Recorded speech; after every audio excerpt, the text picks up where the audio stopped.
वसुदेवसुतं देवं कंसचाणूरमर्दनं देवकी परमानन्दं कृष्णं वन्दे जगद्गुरुं गुरुर्ब्रह्मा गुरुर्विष्णु गुरुर्देवो महेश्वरः गुरुसाक्षात् परब्रह्म तस्मै श्रीगुरवे नमः नमामि सद्गुरुं शान्तं सदानन्दविग्रहं पूर्णं परानन्दं विश्वानन्दविग्रहम्। अथ सप्तमोऽध्यायः। श्रीभगवानुवाच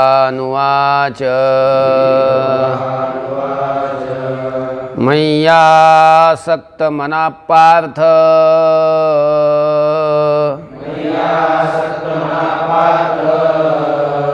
योगं युञ्जन्मदाश्रयः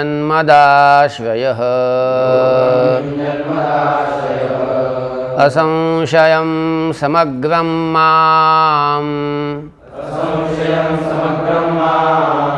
यथा ज्ञास्यसि तच्छृणु। मय्यासक्तमनः पार्थ योगं युञ्जन्मदाश्रयः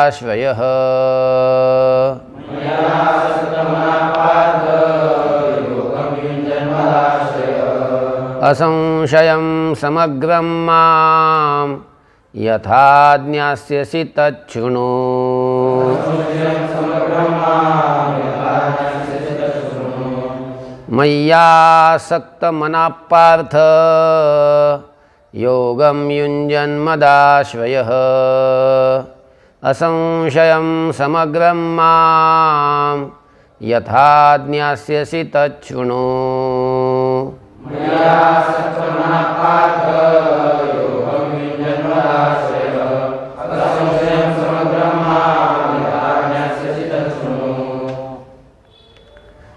मयि आसक्तमनाः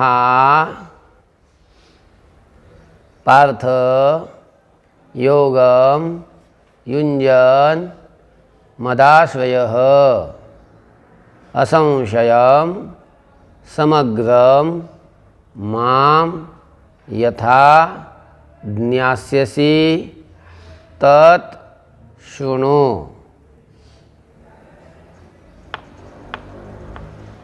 बघा, पार्थ पार्थ म्हणजे हे पृथापुत्र अर्जुना. श्री भगवान उवाच, भगवान म्हणाले, पार्थ हे अर्जुना, मयि आसक्त मनाः, माझ्या ठिकाणी ज्याने मन माझ्या ठिकाणी ज्याचं मन काय आहे, आसक्त आहे. मयि आसक्त मनाः, माझ्या ठिकाणी आसक्त मन असलेला. अजून मदाश्रयः, माझाच ज्यांनी काय केलेला आहे, आश्रय केलेला आहे. माझ्याशिवाय अन्याचा कोणाचाही त्यांनी आश्रय केलेला नाही. असा योगम युंजन, आणि योगाचा अभ्यास करणारा. कोण? तू. म्हणजे हे कोणाला उद्देशून म्हटले सगळं? अर्जुनला उद्देशून म्हटले देवानी. अरे अर्जुना, तू कसा आहेस? तू असा आहेस. कसा? तर पार्थ मयि आसक्त मनाः, माझ्या ठिकाणी आसक्त मन असलेला, मदाश्रयः, माझाच आश्रय केलेला, आणि योगम युंजन, योगाचा अभ्यास करणारा असा तू माम समग्रम, माझ्या संपूर्ण रूपाला. कळलं का? समग्र म्हणजे काय? संपूर्ण सगळं, माझं जसं आहे तसं रूप सगळं. माझ्या ठिकाणी जे गुण आहेत, ज्या माझ्या विभूती आहेत, माझ्या सर्व विभूत्यांना, माझ्या सर्व गुणांना, ऐश्वर्य, बल, जे काही माझं असेल त्या सगळ्यांना त्याला म्हणतात समग्र. समग्रम माम, समग्र अशा मला. असंशयम, निसंशय. असंशयम म्हणजे काय? निसंशय म्हणजे संशय न राहता. यथा ज्ञास्यसि, ज्या प्रकारानं तू जाणशील, तत् शृणु, ते तू आता काय कर, ऐक. बघा आता, म्हणजे भगवान काय म्हणतात माहिती आहे का? अरे अर्जुना, माझ्या ठिकाणी आसक्त मन असलेला तू आहेस, माझाच आश्रय केलेला आहेस तू, आणि योगाचा अभ्यास करणारा तू आहेस. मग असा असणारा तू निसंशय मला माझ्या संपूर्ण रूपाला तू निसंशय ज्या प्रकारानं जाणशील ते आता मी तुला काय करतो सांगतो. समग्र अशा माझ्या स्वरूपाला म्हणजे माझ्या संपूर्ण स्वरूपाला निसंशय रूपानं म्हणजे काही संशय राहणार नाही असं ज्या प्रकारानं तू मला जाणशील ते मी तुला आता काय करीन सांगेन किंवा सांगतो. बघा पार्थ, हे पुत्र अर्जुना, मयी आसक्त मनाः, माझ्या ठिकाणी आसक्त मन असलेला, मदाश्रय, माझाच आश्रय केलेला आणि योगम युंजन, योगाचा अभ्यास करणारा असा तू समग्र माम, संपूर्ण अशा मला, असंशयम, निसंशय म्हणजे संशय न राहता, यथा ज्ञास्यसी, ज्या प्रकारानं तू जाणशील, तत् शृणु, ते आता तू काय कर ऐक. तुला सांगतो की ज्या प्रकारानं तू आता मला जाणशील ते तुला मी सांगतो आता. ज्ञानन्तेऽहं सविज्ञान,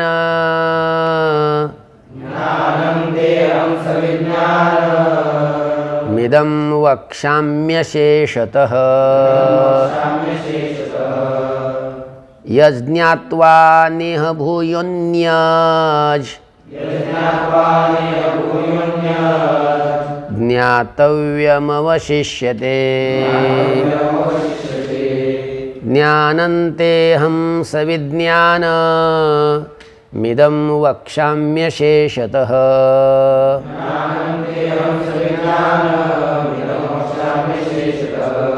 यज्ञात्वा नेह भूयोऽन्यज् ज्ञातव्यमवशिष्यते.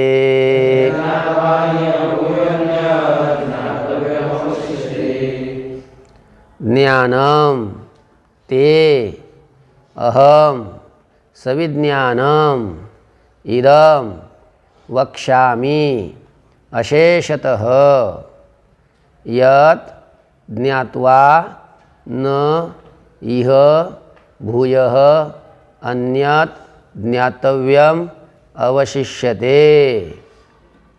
आलं का? बघा आता अर्जुना, अहम दिसलं कुठे? अहम म्हणजे मी, ते म्हणजे तुला, मी तुला सविज्ञानम इदम सविज्ञानम ज्ञानम असं घ्या किंवा सविज्ञानम इदम ज्ञानम असं घ्या. सविज्ञानम म्हणजे विज्ञानासह, इदम ज्ञानम हे ज्ञान, अशेषतः वक्ष्यामि, अशेषतः शेष न राहता म्हणजे काही शिल्लक न राहता संपूर्णपणे तुला मी काय करीन वक्ष्यामि म्हणजे सांगेन. काही मी शिल्लक ठेवणार नाही, सगळं सांगून टाकेन तुला मी. अशेषतः संपूर्णपणानं काय करील वक्ष्यामि म्हणजे सांगेन. यत् ज्ञात्वा जे जाणून, इह या लोकात, भूयः अन्यत, पुन्हा अन्यत म्हणजे दुसरं, ज्ञातव्यम न अवशिष्यते. ज्ञातव्य म्हणजे जाणण्याला योग्य किंवा जाणण्यास, न अवशिष्यते काही शिल्लक राहणार नाही किंवा राहत नाही असं सांगेन तुला. की ती मी सांगितलेलं तू एकदा जाणलं की ते जाणल्यानंतर पुन्हा दुसरं जाणायला काही शिल्लकच राहणार नाही असं सगळं सांगून टाकेन तुला. सविज्ञानम म्हणजे विज्ञानासह, इदम ज्ञानम हे ज्ञान तुला मी काय करीन संपूर्णपणे सांगेन. बघा आता अजून एकदा श्लोक सांगतो. अहम म्हणजे मी, ते म्हणजे तुला, सविज्ञानम इदम ज्ञानम विज्ञानासह हे ज्ञान, अशेषतः वक्ष्यामि शेष न ठेवता सगळं काय करीन मी सांगेन. वक्ष्यामि म्हणजे सांगेन. यत् ज्ञात्वा जे जाणून, इह या लोकात, भूयः दुसरं, अन्यत म्हणजे भूय म्हणजे पुन्हा, अन्यत म्हणजे दुसरं, ज्ञातव्यम न अवशिष्यते ज्ञातव्य असं काही राहणार नाही. अजून एकदा सांगू श्लोक पूर्ण. बघा अहम म्हणजे मी, ते म्हणजे तुला, सविज्ञानम इदम ज्ञानम विज्ञानासह हे ज्ञान, अशेषतः वक्ष्यामी, पूर्णपणे मी तुला काय करीन, सांगेन. यत् ज्ञात्वा, जे जाणून, इह या लोकामध्ये, भूयाः म्हणजे पुन्हा, अन्यत म्हणजे दुसरं काही, ज्ञातव्यम न अवशिष्यते, जाणण्याला योग्य काही शिल्लक राहत नाही. मनुष्याणां सहस्रेषु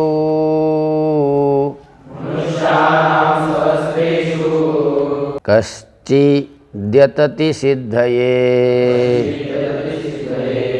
यततामपि सिद्धानां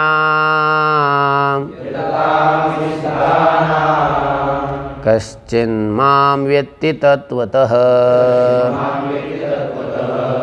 मनुष्याणां सहस्रेषु कश्चिद्यतति सिद्धये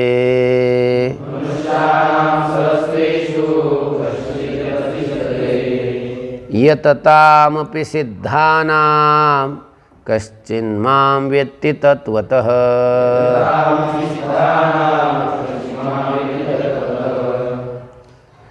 मनुष्याणां सहस्रेषु कश्चित तचा द झालाय, यतती सिद्धये यतताम अपि सिद्धानां कश्चित मां वेत्ति तत्त्वतः. आता येतं बघा, मनुष्याणां सहस्रेषु, हजारो मनुष्यामध्ये, कश्चित कुणीतरी एखादा, सिद्धये यतती सिद्धीसाठी, सिद्धीच्या प्राप्तीसाठी तो काय करतो, यत्न करतो, प्रयत्न करतो. सिद्धीसाठी म्हणजे साक्षात्कार होण्यासाठी म्हणा किंवा मोक्षप्राप्तीसाठी म्हणा. एखादा, हजारो मनुष्यामध्ये एखादा काय करतो, प्रयत्न करीत असतो. बघा आता किती लोक आहेत जगात, तुमच्या गावात किती माणसं आहेत, आणि तुमच्या एवढ्या गावात जे काही 1000, 2000, 5000 काही लोक असतील, त्यातले मोक्ष मिळावा म्हणून, देवाचा साक्षात्कार, परमात्म्याचा साक्षात्कार व्हावा, आत्मसाक्षात्कार व्हावा म्हणून किती प्रयत्न करतात, आणि लग्नासाठी किती प्रयत्न करतात, कशासाठी जास्त प्रयत्न करतात, आत्मसिद्धीसाठी, मोक्षसिद्धीसाठी, साक्षात्कारासाठी कोण करतं का प्रयत्न. हजारो मनुष्यामध्ये एखादा असतो प्रयत्न करणारा. मनुष्याणां सहस्रेषु कश्चित सिद्धये यतती, हजारो मनुष्यामध्ये कुणीतरी एखादा सिद्धीसाठी काय करतो, प्रयत्न करतो. बरं, अजून यततां सिद्धानां अपि, प्रयत्न करणाऱ्या सिद्धामध्ये सुद्धा. आता प्रयत्न करणार आहे आणि तो सिद्ध आहे का, त्याला सिद्ध कसं काय, ज्याला सिद्धी प्राप्त झाली त्याला काय म्हणतात, सिद्ध म्हणतात. पण इथं सिद्ध शब्द त्या प्रयत्न करणाऱ्याला उद्देशूनच भगवंतांनी म्हटलेला आहे. इथं सिद्ध शब्दाचा अर्थ काय, प्रयत्न करणाराच. यततां सिद्धानां, प्रयत्न करणारा, कारण तो प्रयत्न करून सिद्ध होणारच आहे, पुढं सिद्ध होणार आहे, म्हणून याला इथं सिद्ध म्हटलं आहे. आलं लक्षामध्ये. यततां सिद्धानां अपि, प्रयत्न करणाऱ्या सिद्धामध्ये सुद्धा. आलं, म्हणजे योग्यामध्ये सुद्धा. इथं सिद्ध शब्दाचा अर्थ घ्यायचं योगी, साधक. प्रयत्न करणाऱ्या, कशासाठी प्रयत्न, सिद्धीच्या प्राप्तीसाठी प्रयत्न करणारा जो साधक आहे, जे साधक असतात त्या साधकामध्ये सुद्धा, म्हणजे साधकच नसतात, कमी असतात. हजारो मनुष्यामध्ये एखादा साधक असतो, आणि असे सगळे साधक गोळा केले प्रयत्न करणारे सिद्धीच्या प्राप्तीसाठी, त्यांच्यामध्ये सुद्धा यततां सिद्धानां अपि, प्रयत्न करणाऱ्या सिद्ध पुरुषामध्ये सुद्धा कश्चित, कुणीतरी एखादा. तिथं बी हजारामध्ये एखादा नाही म्हटलं, कुणीतरी एखादा. मग कितीमध्ये काय माहिती आहे का नाही. माम तत्वतः वेत्ती, मला तत्वतः काय करतो, जाणतो. एखादा कोणीतरी जाणतो. सगळेच मला माझ्या सिद्धीसाठी प्रयत्न करायला लागले म्हणजे सगळ्यांनाच मी कळतो असं नाही. एखाद्याला मी कळतो, एखादाच मला यथार्थ रूपानं काय करतो, जाणतो. बघा अजून एकदा श्लोक सांगतो. मनुष्याणां सहस्रेषु, हजारो मनुष्यामध्ये, कश्चित सिद्धये यतती, कुणीतरी एखादा सिद्धीसाठी काय करतो, प्रयत्न करतो. आणि यततां सिद्धानां अपि, प्रयत्न करणाऱ्या योग्यामध्ये सुद्धा, माम मला तत्वतः कश्चित वेत्ती, किंवा कश्चित तत्वतः वेत्ती, कुणीतरी एखादाच तत्वतः काय करतो, जाणतो. आलं? कश्चित माम तत्वतः वेत्ती, कुणीतरी एखादाच मला तत्वतः काय करतो? जाणतो. तत्वतः म्हणजे यथार्थ रूपानं, मी जसा आहे तसा तो मला जाणतो. भूमिरापो नलो वायुः खं मनो बुद्धिरेव च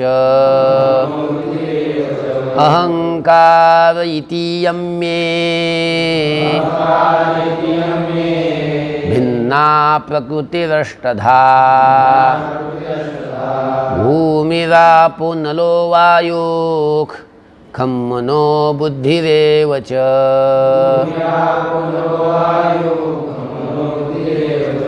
अहंकार इतीयं मे भिन्ना प्रकृतिरष्टधा.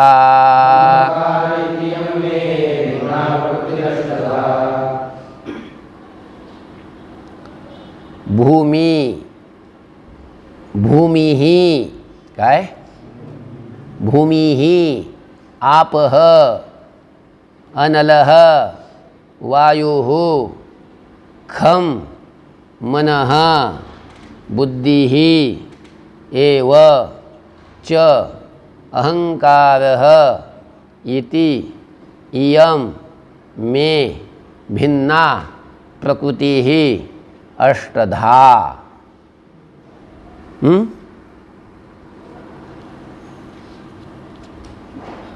बघा आता भगवान आता व काय म्हटले, मी तुला विज्ञानासह काय सांगतो? ज्ञान सांगतो. विज्ञान म्हणजे प्रपंचाचं ज्ञान आणि ज्ञान म्हणजे परमात्मा स्वरूपाचं ज्ञान. असे दोन शब्द आहेत ना. विज्ञान म्हणजे प्रपंचाचं ज्ञान. तुला प्रपंचही सांगतो आणि परमात्माही सांगतो, सरळ थोडक्यात. कळलं का? म्हणून आता प्रपंच म्हणजे प्रकृती, थोडक्यात प्रकृती सांगतो आणि पुरुषही सांगतो. मग प्रकृती सांगण्यासाठी आता सुरुवात केली. प्रकृती सांगायला लागले म्हणजेच प्रपंच सांगायला लागले, म्हणजेच काय सांगायला लागले? विज्ञान सांगायला लागले. बघा, भूमी म्हणजे भूमी जमीन पृथ्वी, आपह म्हणजे जल, अनलह अग्नी, वायू वारा, खम म्हणजे आकाश. किती झाले? 5 झाले. मनः मन, बुद्धी एव बुद्धी सुद्धा, च अहंकार आणि अहंकार. किती झाले? 8. मग इति म्हणजे अशा प्रकारे, इयम म्हणजे ही, अष्टधा भिन्ना मे प्रकृती ही, अशी ही 8 प्रकारानं विभागलेली अष्टधा भिन्ना, 8 प्रकारानं भिन्ना म्हणजे विभागली गेलेली, मे प्रकृती ही माझी काय आहे? प्रकृती आहे. समजलं का? ही 8 नावं सांगितली भगवंतानी. भूमी वापो नलो वायुः खम, हे 5 पंचभूत, मनः बुद्धी आणि अहंकार. हे किती झाले? 3. 5 आणि 3 8. अशी 8 प्रकारानं विभागलेली ही माझी काय आहे? प्रकृती आहे. प्रकृती ही माझी प्रकृती आहे, असं भगवान सांगतात या श्लोकामध्ये. अजून एकदा बघा. भूमी ही म्हणजे भूमी, आपह म्हणजे जल, अनलह म्हणजे अग्नी, वायुः म्हणजे वायू, खम म्हणजे आकाश, मनः म्हणजे मन, बुद्धी एव आणि बुद्धीसुद्धा, च अहंकार आणि अहंकार, इति म्हणजे अशा प्रकारे, इयम म्हणजे ही, अष्टधा भिन्ना 8 प्रकारानं विभागली गेलेली, मे प्रकृती ही माझी काय आहे? ही प्रकृती आहे. कळलं का? 8 प्रकारानं विभागाला प्राप्त झालेली ही माझी प्रकृती आहे. समजलं का? अपरेयमितस्त्वन्याम् प्रकृतिं विद्धि मे पराम् जीवभूतां महाबाहो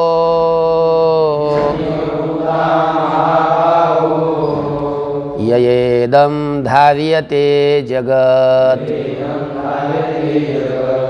अपरेयमितस्त्वन्यां प्रकृतिं विद्धि मे पराम्।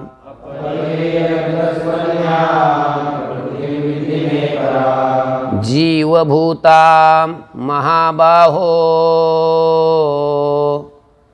ययेदं धार्यते जगत्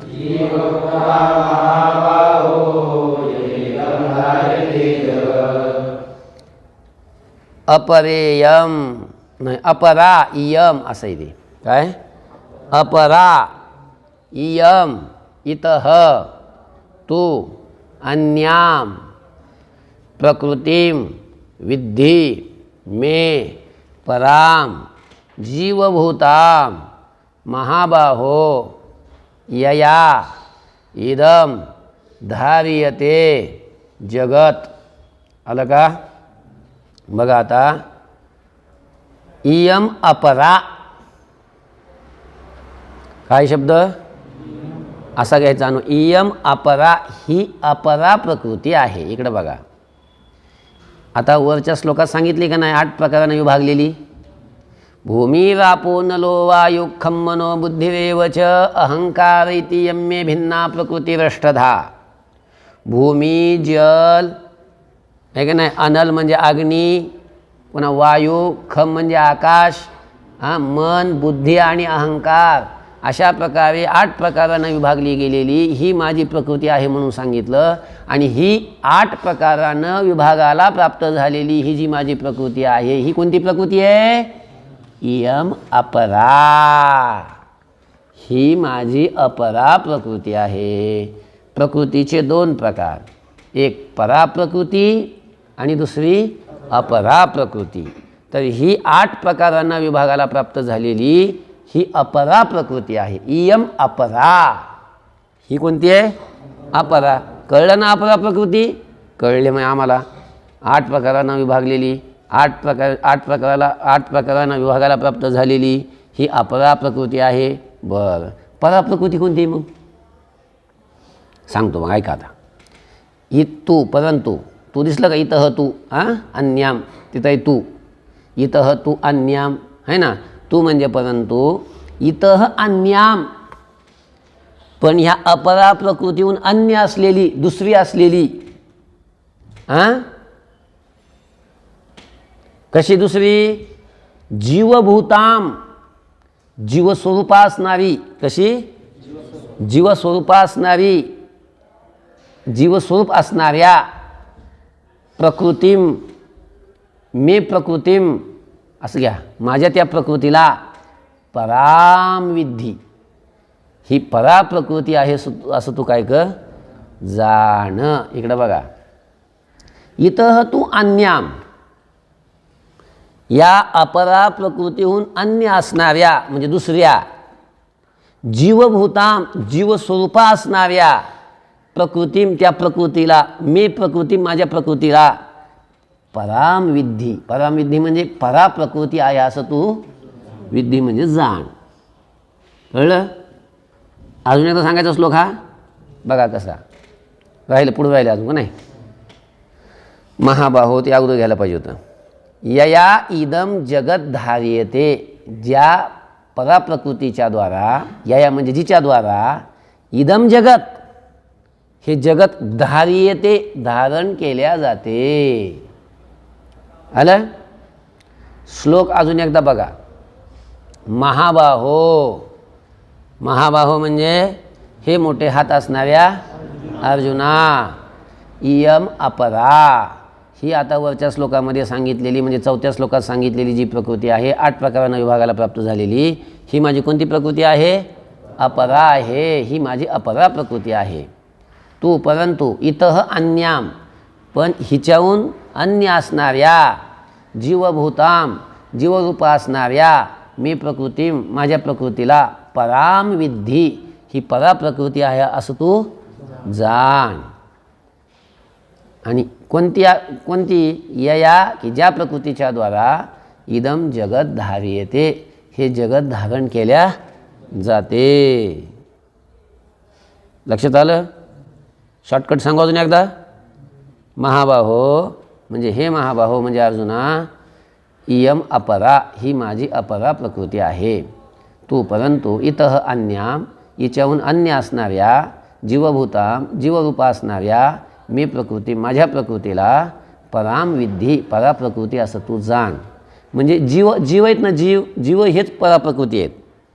यया इदम जगत धार्यते आणि ज्या प्रकृतीच्या द्वारा हे सगळं जगत काय केलं जातं, धारण केल्या जातं.